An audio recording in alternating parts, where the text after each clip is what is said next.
Këshilli Bashkiak i Klosit zhvilloi të njëjtën në orën 10 në mbledhje të jashtëzakonshme për të mbledhur mendime dhe ide në raport me propozimin e mazhorancës parlamentare për reformën administrativo-territoriale, e cila parashikon shkrirjen e Bashkisë Klos dhe bashkimin e saj me Bashkinë Mat.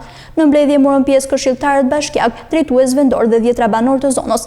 Seanca u hap nga kryetaria e Këshillit Bashkiak, Hasbie Dedolli, e cila bëri të ditur se mbledhja ishte thirrur me kërkesë të këshilltarëve për të diskutuar dhe miratuar një qendrim zyrtar kundër këtij propozimi.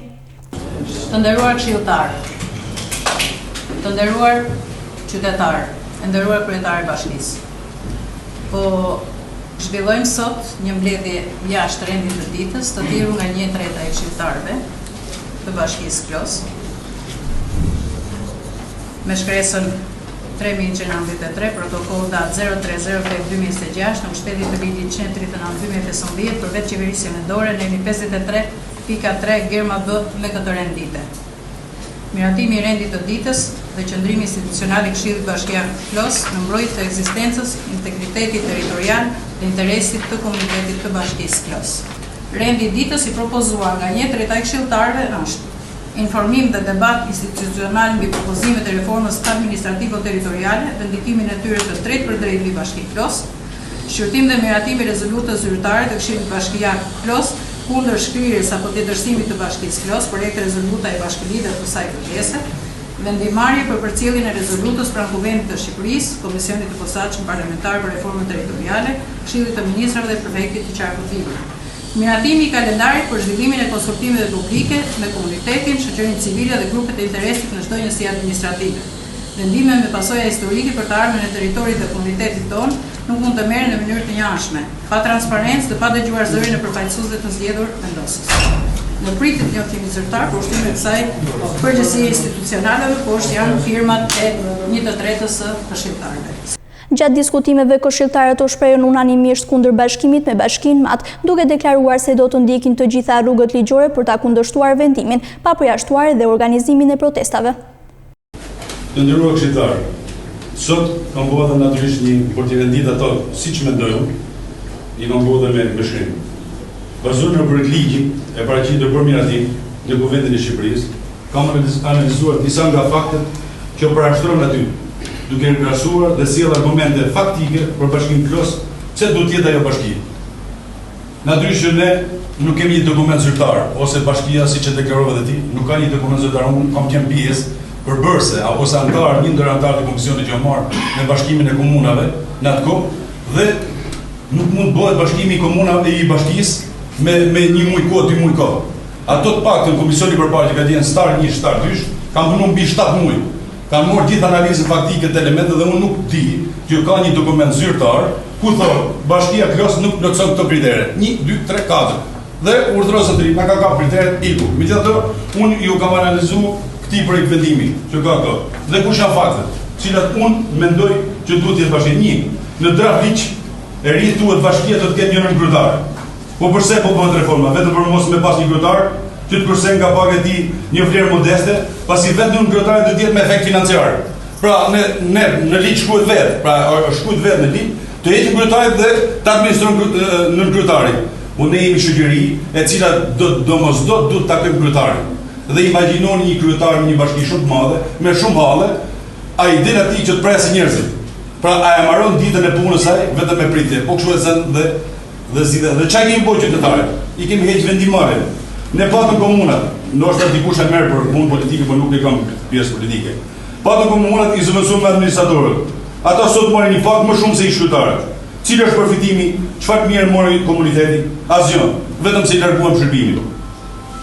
Çfarë vendim marrë ka administratori sot, bazuar në ligjin 139/2015, apo në kryetarin nesër? Thjesht menaxher, asnjë lloj kompetence. Në draft liq thuhet se do të ketë përfaqësim proporcional. Pra, Bashkisë Klosit do i lihen x antar, po themi 2, 3, 4. Por, si gjykoni, ju nëse do të përfaqësohet qyteti Klos, do të ketë fuqi vendimarrëse të antar, ne gjithë dim që në fund final votimi ose projekt vendimi ose investimi ose shërbimi hudhet në votë. Nëse nuk merr votat, besoj që gjithë e dini se çfarë ndodhi. Shikoni sot, njësitë administrative, kanë nga 1 ose 2 përfaqësues. Mund të marrin vendim ato nëse gjithë këshilli nuk mund të jetë si mund të jemi në raport me Bashkinë e Madhe? C. Në draft ligj thuhet do të shtohet buxheti, shërbimet, planifikimi urban. Nëse shtohet buxheti i Bashkisë së Re, të krijuar, që është ai që do t'i jepet asaj, do hiqet dhe do i shtohen taksat, po nga ana tjetër janë shtuar dhe kërkesat. Mendoj që reagimi jonë duhet të jetë në dy forma. Para është forma ligjore. Ne si Këshill Bashkiak duhet të organizojmë dëgjesa në çdo njësi administrative dhe duhet të zhvillojmë një peticion ku t'i pyesim të gjithë banorët a janë pro apo kundra mbylljes së Bashkisë Klos. Dhe në fund ne si Këshill Bashkiak të marrim një vendim që për mendimin tim duhet të jetë unanim kundra mbylljes së Bashkisë Klos. Forma tjetër e reagimit tonë është me protesta. Protesta është një reagim qytetar dhe unë bëj thirrjes të djathtëve, të majtëve, pa parti, të bashkohemi të gjithë për një qëllim që të mbrojmë Bashkinë Klos. Të protestojmë në Klos, në Rrugën e Armit dhe pse jo në Tiranë. Thirrja ime e fundit është të qëndrojmë të gjithë së bashku për fëmijët tanë dhe për të ardhmen e presave që do vijnë. Në mbledhje mori pjesë edhe kryetaria e Bashkisë Klos Valbona Kola, e cila bëri të ditur se projekt propozimi i reformës ka mbërritur në bashki 2 ditë më parë. Ajo sqaroi se dokumenti parashikon një periudhë 60 ditore konsultimi publik, gjatë së cilës do të zhvillohen dëgjesa me qytetarët në të gjitha njësitë administrative të bashkisë. Kryebashkiakja Kola theksoi se do të jetë në krah të banorëve dhe se do të përfaqësojë vullnetin e tyre në çdo fazë të procesit, duke garantuar se qëndrimi i Bashkisë Klos do të bazohet tek mendimi i komunitetit.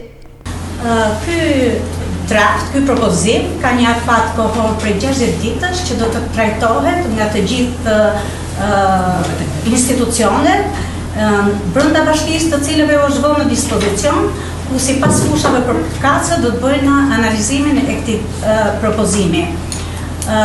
Brenda këtyre 60 ditëve ne kemi kohën e mjaftueshme për të dalë për bërë dëgjesën publike në çdo cep të territorit, do dëgjojmë mendimin e të gjithë qytetarëve. Kështu që sipas ligjit në fuqi do shprehemi edhe me shkrim të gjithë institucioneve kompetente ku ky material që do dali nga institucioni do të vihet në dispozicion në mënyrë më transparente të gjithë këshilltarëve, por e gjithë qytetarëve që kanë dëshirë ta lexojnë. Unë duhet t'ju bëj me dije, si e zgjedhur nga të gjithë qytetarët e mi që më besuan dhe votuan, që karrierja e kryetarit të bashkisë nuk është instaluar për një person dhe për interesa personale të një individi aty. Kryetari i bashkisë është thjesht një shërbëtor i komunitetit të cilin e ka besuar dhe e ka votuar. Karrierja e bashkisë është e qytetarëve, ashtu si institucioni i bashkisë është një institucion që jep shërbime për gjithë qytetarët pa përjashtim dhe është i qytetarëve. Unë si e zgjedhur do të jem me mendimin e qytetarëve. Nëse qytetarët do të jenë pro, do të jem pro, nëse qytetarët do të jenë kundër, do të jem kundër. Në përfundim të mbledhjes u bë e ditur se në ditët në vijim do të nisin dëgjesat publike në të gjithë territorin e Bashkisë Klos, ku qytetarët do të kenë mundësi të shprehin qëndrimin e tyre lidhur me reformën administrativo-territoriale.